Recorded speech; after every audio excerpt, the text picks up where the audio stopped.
Vishwakarma BL electric এবং মায়ের সাজসজ্জায় আছে মায়ের সাজসজ্জায় ছিল প্রদীপ শিল্পালয়।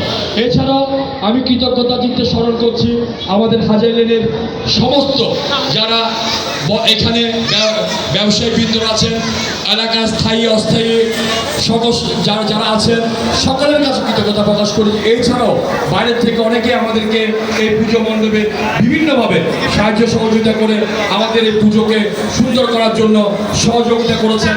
আমি সাথে সাথে কৃতজ্ঞতা প্রকাশ করছি বাংলাদেশ সেনাবাহিনী, Bangladesh Chattogram metropolitan police, Ansar PDP এবং র্যাব এবং ফায়ার সার্ভিস সহ প্রশাসনের সকল কর্মকর্তাবৃন্দের কাছে আমি আমার হাজারের পুজো উদযাপন পরিষদের পক্ষ থেকে আমি কৃতজ্ঞতা প্রকাশ করছি, ধন্যবাদ জানাচ্ছি আমাদেরকে এই সুন্দর আয়োজন করার জন্য, সুযোগ করে দেওয়ার জন্য।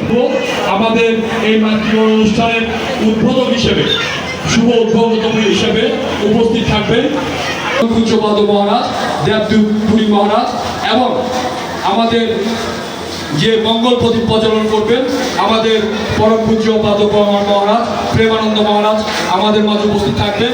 এছাড়াও আমাদের মাঝে উপস্থিত থাকবেন হিন্দু বৌদ্ধ পরিষদের সম্মানিত প্রধান উপদেষ্টা শ্রীযুক্ত বাবু মৃদুদেব মহোদয় সহ আমাদের হাজারী পূজা যুব পরিষদের সম্মানিত নেতৃবৃন্দ। আমি আমাদের শাস্ত্রীয় অনুষ্ঠান শুরু করতে যাচ্ছি। এখন আপনাদের মাঝে নৃত্য নিয়ে আসছেন নন্দিনী চৌধুরী, আমার দুর্গা দুর্গা। তার নৃত্য হচ্ছে আমার দুর্গা দুর্গা। পরিবেশন করছেন নন্দিনী চৌধুরী। পরিবেশন করতে পারবেন, আমাদের সময় জায়গা সংকলনের কারণে আমরা ওনাকে বসতে দিতে পারিনি, সেজন্য আমরা আন্তরিকভাবে আপনাদের কাছে ক্ষমা চেয়ে নিচ্ছি। আমাদেরকে দয়া করে একটু ক্ষমা সুন্দর দৃষ্টিতে দেখবেন।